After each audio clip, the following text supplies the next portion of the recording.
Dneska tady máme Pixar odhaluje budoucí animáky a bude to velký od Torena. Let's go. Pixar je tak moc zpátky a já z toho teču radostí. Dneska se tak spolu s vámi ponořím do animovaných vod a proberu nejnovější oznámení a novinky. Miluju animáky, absolutně miluju. Miluju, když se na to díváme s rodinkou, s dcerkou, se synátorem, je to absolutně famózní. Mám rád veškerý filmy, animáky, seriály. Třeba miluju Shreka, miluju samozřejmě i tady Ratatouille, miluju v hlavě 1 a 2, to bylo taky geniální. Miluju prostě animáky, je to super. Kolem slavného a nejen mnou milovaného studia s lampičkem vlogu, protože se kolem těchto šikulů dějí zatraceně velké věci a ještě zajímavější návraty. No a všichni si to zasloužíte vědět do posledního detailu. Tak vzhůru do toho. Jaj, tohleto myslím, že to bude absolutně super. Myslím, že tohleto se jmenuje Elio, ne? Nebo něco takového, to má být teď nějak v kinech, si myslím, za chvilinku, nebo už to tam možná je. Nevím, ale chtěl bych jít na to s rodinkou do kina, protože to vypadá docela dost huge. This is new. Aha.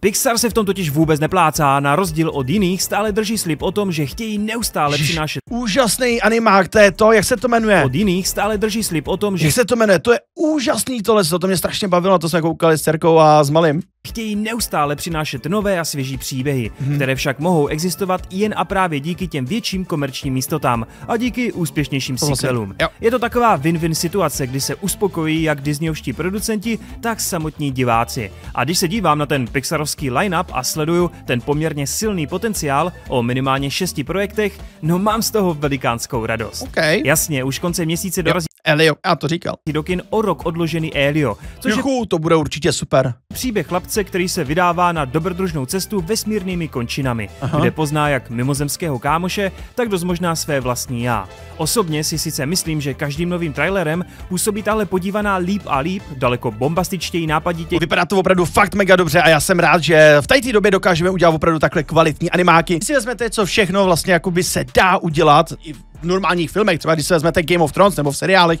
Game of Thrones, tak samozřejmě tam jakoby vidíte miliardovou armádu, ale ve skutečnosti to je všechno CGI, že akorát tam je jenom pár a vypadá to mega dobře. To samé, jako když to třeba byl Pán prstenů a tohleto je jako fakt takovou wow a já se na to těším. Akorát víte, co mi docela chybí teďko jakoby v tom roce za žánr horory. Já miluju horory. Já vím, že bude v Zajetí démonů 4 v kinech, teďko nějak možná v listopadu nebo kdy to bude, ale chybí mi fakt dobrý horory. Je jich strašně málo, když něco dají ven, tak to není zas tak dobrý. Potřeboval bych něco pořádného. A třeba mi můžete i napsat do komentářů, třeba váš oblíbený horor. Já bych se opravdu chtěl se ženou na něco podívat, ale není skoro na co, protože už jsem třeba taky toho spoustu viděl a hlavně horory jsou fakt některý extrémně béčkový, že se mi to vůbec nelíbí. Právě, hoďte mi tam nějaký tip dolů do komentářů.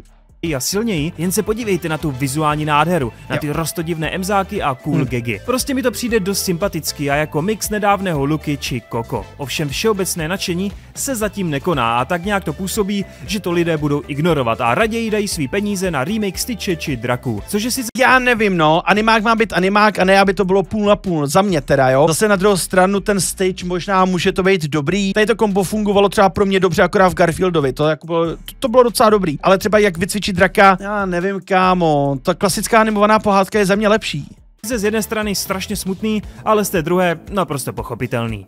Mrzí mě to už jen proto, že Pixar právě v tomhle filmu po víc jak 25 letech navrátí bloopers, tedy pokažené záběry. Ty začaly poprvé v životě Brouka a bohužel skončily už v prvních příšerkách, ale já je vždycky miloval a za tohle musím Eliovi zvednout pochválně palec nahoru. I need my space inhaler. I can explain. Is that right? Is it? Thank you. Good day.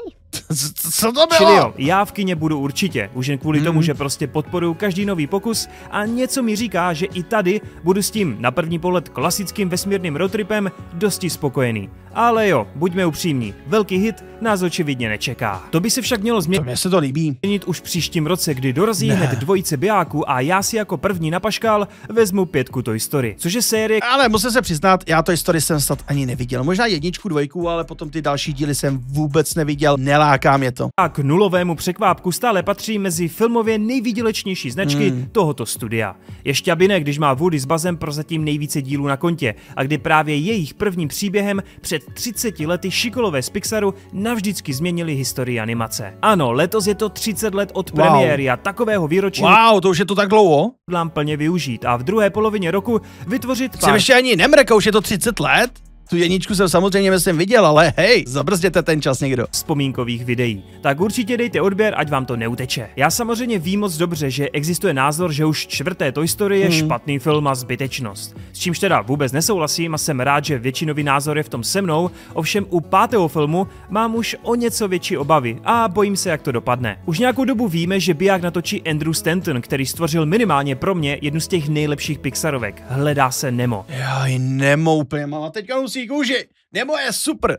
Dělal samozřejmě i na Dory a také na oblíbeném Volim, takže tvůrce je to extra šikovný. Navíc to ústřední téma se bude točit kolem toho, že 8letá Bonnie už si moc nechce hrát s klasickými hračkami a místo toho bere čím dál víc do rukou chytrý tablet zvaný Lillipad, což bude mimochodem i nový ústřední záporák, který našim hrdinům pekelně zatopí.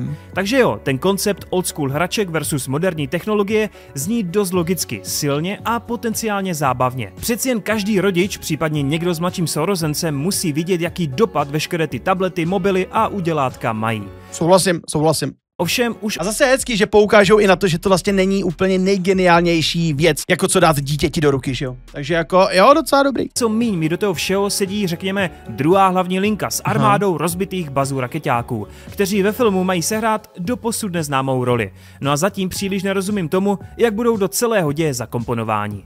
Jelikož byla čtverka hlavně o Woodym, tak je logické, že pětka se zaměří právě na jeho parťáka, tedy oblíbeného galaktického pilota, který v předchozím filmu byl vyloženě do počtu. Ovšem bojím se, aby toho nebylo tematicky na jeden film až. Přeci jen velkou roli tu má sehrát i kovbojka Jessie, která má iniciovat znovu shledání s Woodym, který má celé partě pomoci v boji proti zlotřilému dětskému tabletu. No a právě ten návrat původní postavy, která se tak hezky a emocionálně rozloučila ve 4 s celým tímhle gangem, no nevím, hrozně se to ve mně bije. Z jedné strany tak parádní nápady a koncept, z té druhé čuchám trošičku ředění a dojení. Tak snadně podobně jako u čtverky vytřou zrak a budu zase dojat k slzám. Ještě před pětkou Toy Story však na jaře přiběhnou roztomilí bobři z animáků Hoppers, kterým už teďkom nedokážu nefandit. Jde totiž o další originální a Bober. Dobře. Ve které se mladá hrdinka, milující přírodu, Mabel, rozhodne zastavit starostův plán na zničení parku a na stavbu nové dálnice. No ale jak to udělá? Jenom díky šílenému experimentu vloží svou mysl do robotického bobra a v tomhle chundělatém těle se infiltruje do říše zvířat a společně s místním bobřím králem rozjedou plány na protiútok. A to vypadá docela dobře, to mě úplně minulo a neviděl jsem to nikdy, ale vypadá to docela cool. Zní to zkrátka naprosto šáhle a jako taková variace na Za plotem s mravenčí polepšovnou dohromady. Což teda podporuje i tvůrce bijáku Daniel Chong, který stojí za oceňovaným animovaným seriálem Mezi námi medvědy. Kdo viděl, ten ví. Osobně se mi pak hrozně líbí ta stylizace, příjemná pastelovost barev a okolí, no a ta samotná idea je natolik crazy, že se nemůžu dočkat prvního teaseru, abych mohl nasát samotnou energii a šáhlost připravované novinky. Kdo ví, třeba se první ukázky dočkáme právě v kinech před Aliem. To by bylo fakt super. No a super by byly i vaše komentáře, lajky a odběry. Jen se podívejte, kolik z vás mě neodebírá. To je Jo, to je stejný u nás, určitě. Nahoďte tam odběry, protože odběry jsou velmi důležité. Ale já, co koukám, tak odběr tam mám, kámo. Skandální. No a jelikož chci odlétat zase na jedna pixarovský kole, tak hoďte sub, ať vám ty pecky neutečou. No a peckovní bude i rok 2027, protože Pixar nepolevuje a nasype do nás v létě další originální animák zvaný Gato. Ten už z prvního koncept artu působí líbivě, ale ještě lépe zní, že půjde o kombinaci klasického Vidím tady nějaký benátky, nejspíš asi černého kocoura, okej. 3D a ručně kresleného 2D stylu. Což je sice něco, s čím Pixar v posledních projektech tu a tam mírně experimentoval, ale tady by to dle slov režiséra mělo být prozatím nejviditelnější. Tím režisérem pak bude Enrico Casarosa, který debutoval s Letním Lukou, který se na Disney Plus stal poměrně oblíbenou Pixarovkou. A tak dostal tenhle šikovný tvůrce šanci i na velkým plátně. Stejně jako v Lukovi zavítáme do prosluněné Itálie, přesněji do Benátek, kde budeme sledovat černého kocoura jménem Nero, který se extrémně bojí vody. což je teda v Benátkách docela sympatický paradox. A který má být... No to bylo H2O, stačí přidat jenom k vodu nebo kapku vody, nebo jak to bylo, ne? Účastí nějakého kočičího gangu. Tenhle hrdina však reflektuje po setkání s lidským muzikantem svůj dosavadní život. Přesněji teda životy, očividně všech 9, no a přemýšlí, zda není čas na velkou změnu. Popis zatím samozřejmě působí trošičku vágně, přeci jen film je tu až za 2 roky a každý z nás v tom opět může vidět mix několika předchozích Pixarovek. Kromě Luky třeba filozofickou a skrz hudbu vedenou duši. Ale jelikož jsem sám milovník koček a hrdý otrok 2 takových stvoření, je to pro mě naprostá jistota. Jistotou pak pro mnohé budou i další 2 sequely. U třetích úžasňákových zatím stále neznáme datum premiéry, ale jelikož byli ohlášeni před probíraným posledním projektem, očekával bych to někdy v roce 2028. Ohledně samozřejmě... Wow, to je až za 3 roky. Nevíme absolutně nic, jen to, že Brad Bird po třetí točit nebude, ale alespoň zůstal u scénáře. Zatímco novým režijním tvůrcem se stal možná nečekaně Peter Sohn. Ten má na kontě sice pro mnohé slabšího dinosaura, ale právě 2 roky dozadu si spravil reputaci z Živly. No Mezi živly se to jmenuje, to je úplně geniální pohádka. My jsme na to koukali s dcerkou, malý ještě je na to extrémně malej na takovýhle jakoby filmy, že to samozřejmě nechápe, že jo, ale s dcerkou jsme to úplně hltali. A jak se zdá, jeho práce vedení Pixaru natolik potěšila, že mu svěřili i tuhle veledůležitou franšízu. No a já očekávám, že jelikož byla 1 hodně o Bobovi a 2 o Helen, tak u 3 by konečně mohli do popředí vystoupit dětičky. Co říkáte? A úplně posledním oficiálně potvrzeným filmem bude pak 2 Coco. Ano, film, který v roce 2017 zdánlivě končil uzavřeně. To jsem neviděl ani, to mě moc nelákalo tohle. Se v dalekém roce 2029... Nebo možná asi dcerka to měla puštěný kdysi dávno, ale vůbec mě to nějak nelákalo. Dočká rozšíření od stejného tvůrčího týmu, což budí velké naděje. Osobně odhaduji, že pokud v názvu zůstala Babi Coco, tak by se logicky měl děj její postavou stále nějakým způsobem zabývat. A první, co mě napadlo, je její odchod do světa mrtvých, kam se Miguel a spol budou muset vydat, protože se něco, prakticky cokoliv, mohlo pokazit a Babi nemohla dojít svého klidu. Je tu samozřejmě ještě možnost, že Pixar skočí brutálně v čase a třeba se Coco bude jmenovat Miguelova dcerka či vnučka, ale Pixar u svých sequelů málo kdy opouští své původní hrdiny a málo kdy je nechává nějak brutálně zestárnout.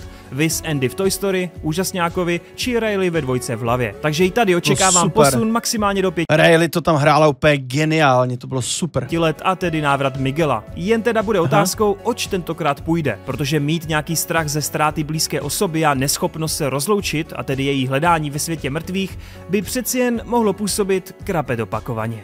A ano, přibližně rok dozadu se biznisový šéf Pixaru taky nechal slyšet, že zkoumají možnosti, jak se vrátit do podmořského světa Nema a Dory, případně do merchandisingově ultravýdělečných aut. Takže kdybych si měl tipnout, nadcházející oznámení sequelu budou patřit právě těmto sériím. Si to tak vlastně vezmete, tak i ty filmy jsou jako strašně výdělečný, plus ještě právě ten merch potom následně je úplně geniální, že jo. To je prostě fakt win-to-win situace, je to jako něco neuvěřitelného a mně se to líbí, jo. To jako vydělávají asi na správných věcech, samozřejmě na dětech, že jo, ale prostě kdo hlavně hitne tu cílovku těch dětí, tak je to prostě potom geniální, no. Ale potom díky tomu můžou vlastně potom vznikat další a další ty animáky, takže super. Kluci, já bych do hry vrátili ty příšerky. Jo, to bylo příšerky SRO, to bylo úplně úžasný, já jsem si to tak užíval, to bylo fakt jako super. To je asi jeden můj z nejoblíbenějších animáků, si myslím, ty příšerky. Je to fakt jako cool. Příběh Boo musí pokračovat. Jak vidíte, tak Pixar pokračuje v tom, co kdysi slíbil. Kombinuje jak pokračování, tak nové nápady a já jsem za současný směr nesmírně rád. Super. Tak doufám, že jste na tom podobně a že ceníte jak mou, tak jejich snahu. A pokud ji ceníte, tak určitě zkuste na Aeria, protože si to ten kluk ušatá opravdu zaslouží. Každopádně jo, dejte vědět, co vás nejvíce láká a co vám dělá největší radost. Moc Přesně tak, určitě napište do komentářů, na co se nejvíc těšíte. Já se těším docela na Elia, to bude určitě fakt dobrý. Mějte se krásně a čus!